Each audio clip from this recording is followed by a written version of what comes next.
Amara Okafor had never stepped inside a police station in her life. She was known as the quiet Christian girl who kept to herself, respectful, humble, hardworking. But on this day, everything changed. Police officers stormed into her office. Within minutes, she was in handcuffs. Her coworkers stood frozen in shock. They watched as the most innocent woman in the company was dragged away, accused of stealing 10 million naira. What nobody knew was that Amara's only crime was refusing her boss. 2 years earlier, Amara had arrived in Lagos with nothing but hope. She came from a small town where life was simple. Her mother was a widow who struggled to survive by selling vegetables in the local market. Amara had promised herself something. One day, she would change their lives.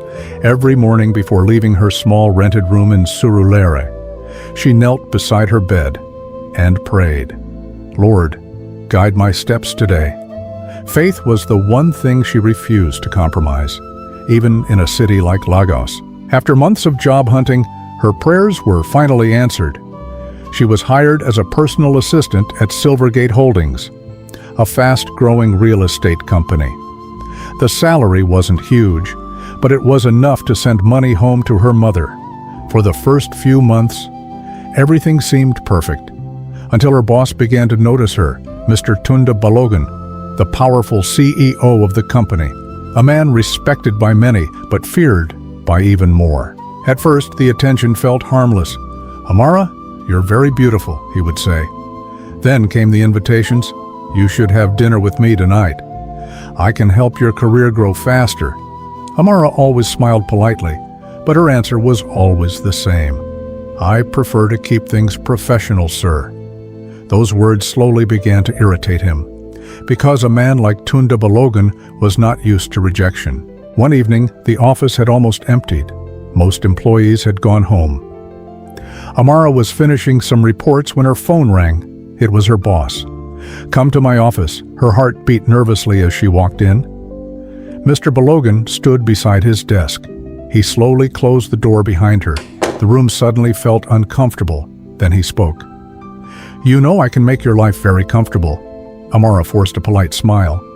"Sir, I don't understand." He stepped closer. His voice dropped. "You're a smart girl. Don't pretend." Then he said the words that froze her heart.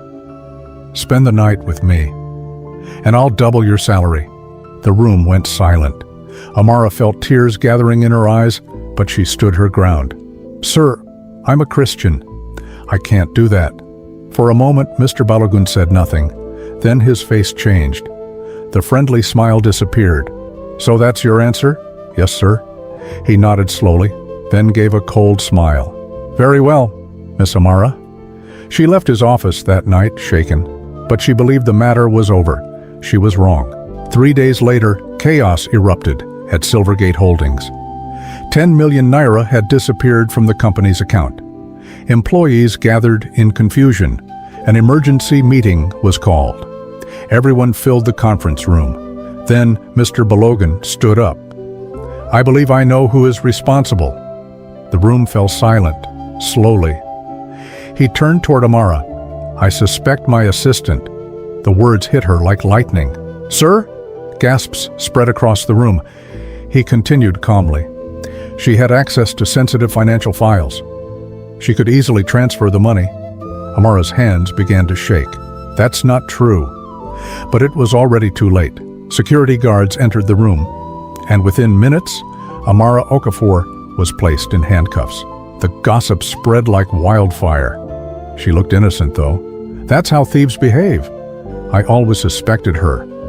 At the police station, things became worse. The officers treated her like a hardened criminal. One slammed his fist on the table. "Where is the money?" Amara cried helplessly. "I didn't steal anything." But nobody believed her. For 2 days, she remained in custody, humiliated, bruised, alone. Even the people she trusted turned away. Her landlord heard the news. Within hours, her belongings were thrown outside. "You cannot live here again." "Criminals are bad for my property." Amara sat quietly on the roadside beside her suitcase, her face swollen from crying, her heart broken. That night she looked up at the dark sky and whispered a prayer. God, you know the truth. 3 days later, something unexpected happened. At Silvergate Holdings, the IT department was reviewing security footage. One technician suddenly frowned. Wait, pause that. The room became silent. The footage showed the finance office late at night. Someone had entered secretly.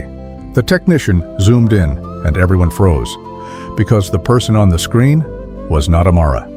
It was Mr. Tunda Balogun, the CEO himself. The video clearly showed him accessing the company's system, transferring the money, and deleting files. Within minutes, the footage reached the company board. Panic erupted. The police were contacted immediately. By the next morning, everything changed.